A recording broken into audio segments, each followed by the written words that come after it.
Hi, Not Board Gamers, and welcome back to Not Board Gaming. I'm your host, I'm Mark. Now, it's been, about 3 weeks since my last video. I do apologise, I don't think anybody's actually waiting for my videos to come out, but work has been exceptionally busy. I've been tied up in a pretty big project, and I just really haven't had time to play many board games, let alone release a video about any board games. However, the project is over at work now, so I feel like I'm getting back into the mode, and I didn't play board games for about 2 weeks, basically 2.5 weeks, and as you can see at the moment, I don't know if you can tell from this, but I'm kind of halfway through a campaign in my favourite game of all time, which is Elder Scrolls Betrayal of the Second Era. However, that's not what this video is about. This video is about games that I missed in 2024. You see, at the end of the year, everybody gets together and we all do our top 10 lists, etc., and talk about all the wonderful games that we played in 2024 and what were our favourites. But invariably, you know, as gamers, we don't get to play anything. We don't get to buy everything, and certainly as a content creator in board games, I certainly don't get to review everything as well. So kind of over the last month or so, I've just been thinking about, you know, what games from 2024 did I miss out on? It's very easy to think about, oh, here's the new games that are coming this year, but there's always a load of games that we didn't get, and there's quite a few that we miss out on for particular reasons. So I'm going to go through 10 games that I missed out on in 2024. Some of these I will end up picking up, some of them not so much. Now, they're in no particular order, apart from the game that's at number 1, which I definitely want to pick up because it's a game that will that kind of suits my playstyles. So we'll start off at number 10. And at number 10 of the games that I missed out on in 2024, and in no particular order, is Maladam, which is this kind of 3D terrain dungeon crawler game from the guys that did Core Space. It looks really good. It's got a good beefy rule set, and that's what I like. And the reviews that are coming back that I've seen on Maladam, kind of, I know it will speak to me. I also know if I was to go out there and buy Maladam, that I would play, I don't know, a handful of scenarios and then put it away thinking that was great, and then never get time to go and finish it. Pretty much like I did with Descent, and it shares some of the similarities in terms of the 3D cardboard terrain that comes with Descent, but obviously it's from Core Space, which is all about 3D terrain. So hopefully at some point, maybe, I don't think it will be this year, at some point when things slow down just a little bit, maybe I'll pick Maladam up, because I do like dungeon crawlers, and I do like the idea of having this immersive 3D terrain in front of me. So hopefully at some point I will pick up Maladam, but it is a game that I kind of wish I'd have played last year when I had the time. Don't know if I'll get around to it this year, but at some point I'd like to get Maladam. Coming in at number 9, I say no particular order, the next game is Tidal Blades 2. Now, I hear lots of good things about this game. It's a cooperative, narrative, story-based game. Really hits the mark in terms of what I'm looking for. I do like a good narrative game, and this game appears to have good narrative in there. It's I never played Tidal Blades, the original. I know this is a step away from Tidal Blades as well, and it appeared on a lot of people's top 10 or 20 games list for 2024 for solo and cooperative games.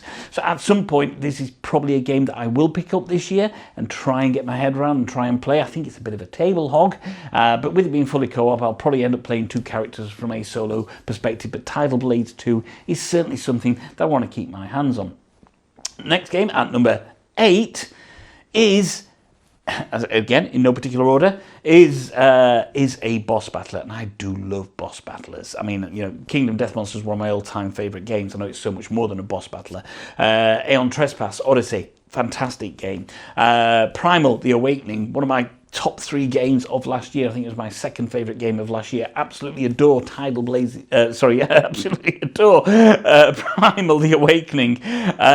So this game is Leviathan Wilds. This is a boss battling game, and it looks relatively straightforward to kind of get to the table and spend some time on. Again, I've seen a number of reviews about Leviathan Wilds, and I think it will kind of scratch that boss battler itch for me without having to set up loads of components, loads of cards, loads of big hoggy table space, etc. It looks like a really, really fun game, and I think it is definitely one that I'm going to seek out in the very near future, because I really want to play Leviathan Wilds. Now, coming in at number 7 is a game from a company who make absolutely fantastic games, you know, and the people absolutely adore their games. Not all of their games are for me, and I think I did a I think I did a part on this on a previous video.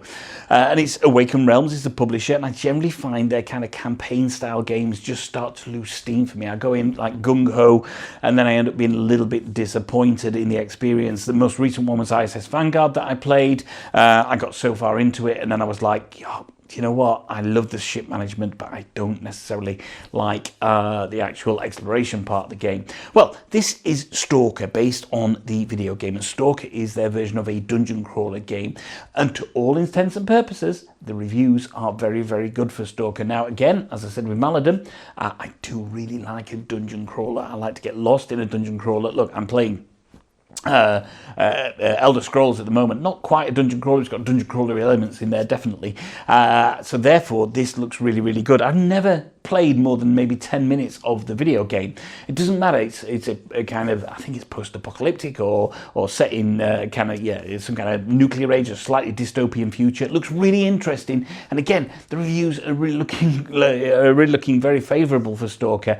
I didn't back it because of my relationship with Awaken Realms games, some fantastic games, some of them in my top 10 games of all time. For example, the Nemesis games, and I think their more standalone games tend to play better. I really like Lords of Ragnarok, not for everybody, but I really like Lords of Ragnarok. Yeah, Lords of Ragnarok, not Hellas, but Lords of Ragnarok. So I tend to prefer their standalone games, so I stayed away from Stalker. However, the more I read about it, the more I know I think I will like Stalker. So that was number 7 for Stalker for me. Now, at number 6 is a sequel to a game, and I remember backing the original game.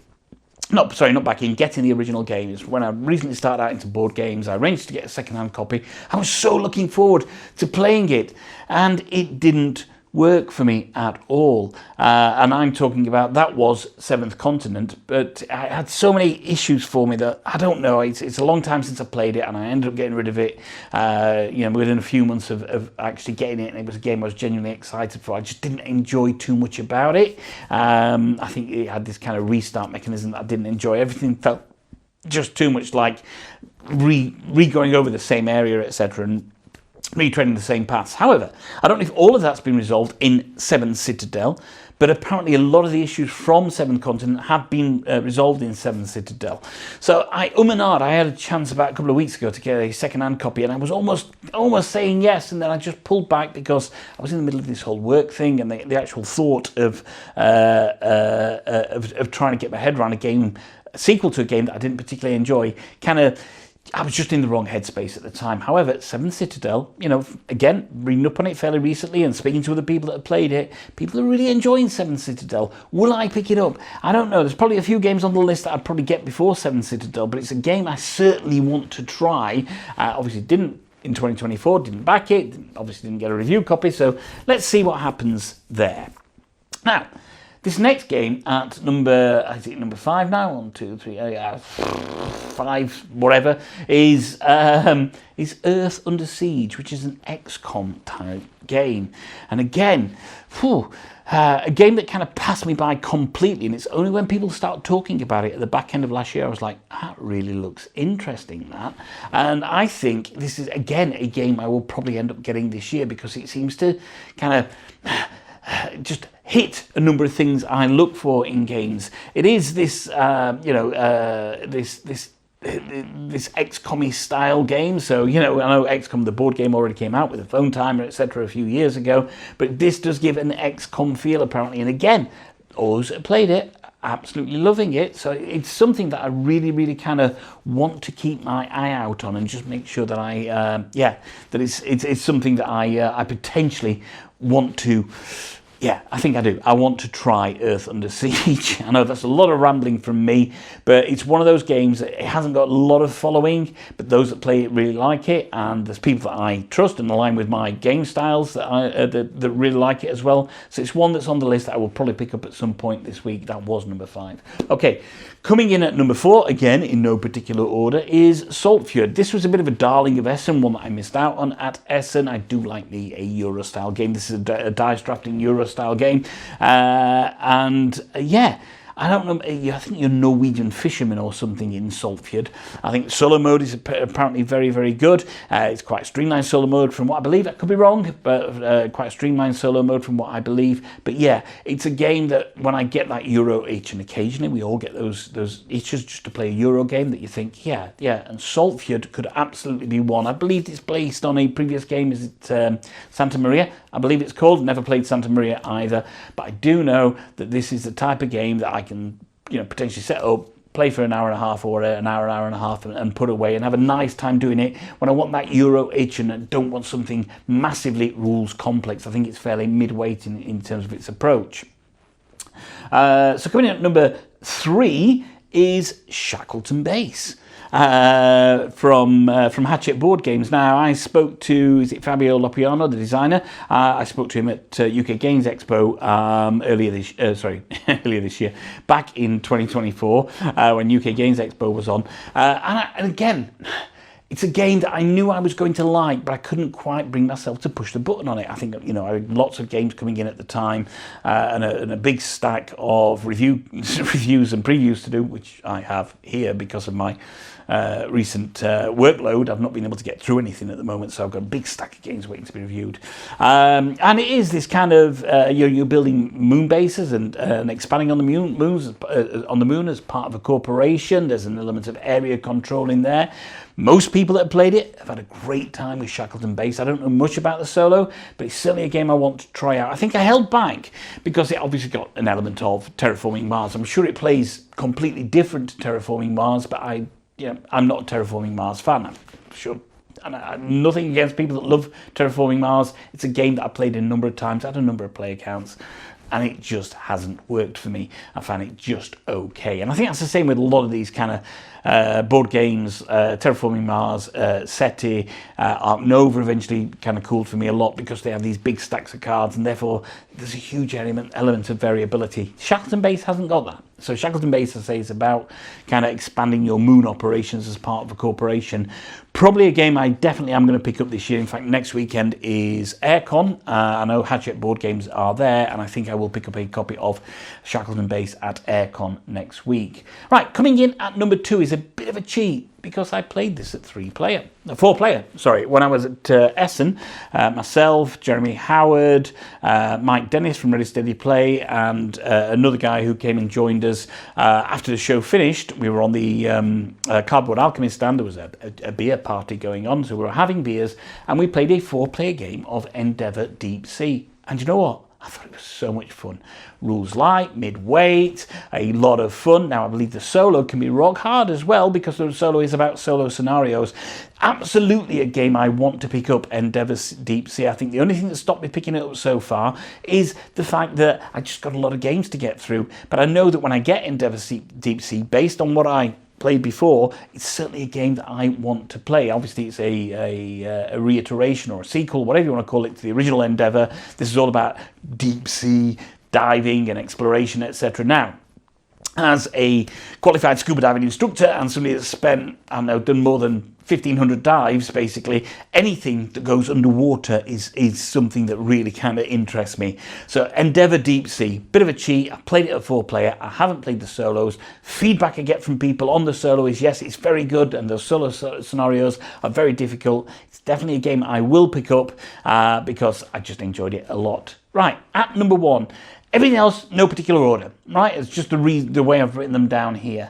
But the number 1 game that I regret missing out on in 2024 is Men Nefer. Now, Men Nefer is this game, a Euro game set in Egyptian, ancient Egyptian past, etc. And it's a worker placement game, and I'm desperate to get this game. It's a game that I think that, even after I finish recording this video, I'm going to go online, find a copy, and order Men Nefer. I've been holding back on getting it, again, just due to time constraints, but I'm in a place now where I can start thinking about playing games again. I can start just playing games for fun as well as doing stuff for the channel as well. It looks absolutely fantastic, and again, The feedback on the solo on this is just really, really first rate. The game apparently plays very smooth. There's lots of combos to do.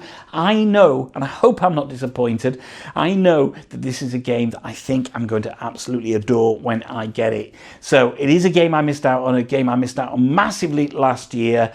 I've had nothing but regret since reading everybody's reports on it and reviews on it, etc. And there's only, circumstance stopped me from going out there and buying it. That circumstance is now hopefully come to an end for about a month or so I get a little brief window where I can get back into doing the stuff that I enjoy, and Men Nefer is right at the top of my list. Everything else, no particular order. I will actually either get those games or never play those games. Some of them I'm fine with that. The others, not so much. But but Men Nefer is right at the top of my list. And I really, really hope that I enjoy it as much as my gut is telling me that I'm going to enjoy it. And there we go. That is 10 solo games that I missed out on in 2024. There will be a load of other games that that I didn't get to grips with or didn't get to play or missed out on for one reason or another. And do you know what's going to happen in 2025? There's going to be loads of other games as well that I missed out on, didn't get to play, won't buy. And some of them, of course, when it gets through to 2026, I'll look back and I'll say, God, I really wish I'd have got X, Y, or Z. So that's my list of 10 games that I missed out on. Why don't you comment below and let me know what games you missed out on in 2024 and kind of which ones you're hoping to buy. You're going to be spoilt with choice. It's 2025. A lot of Kickstarters delivering. There's a lot of new games coming out this year. We're just about to start convention season as well, where people will be buying games left, right and centre. So there's going to be a lot of games coming, but will you make space for any of the games from 2024? Let me know in the comments below. Once again, thank you very much for watching. My name's Mark. This is Not Board Gaming. Don't forget to like and subscribe to the channel. Check out our other videos. And one final thought, if you can't find anyone else to play with, then there's nothing wrong with playing with yourselves. Until next time, bye-bye.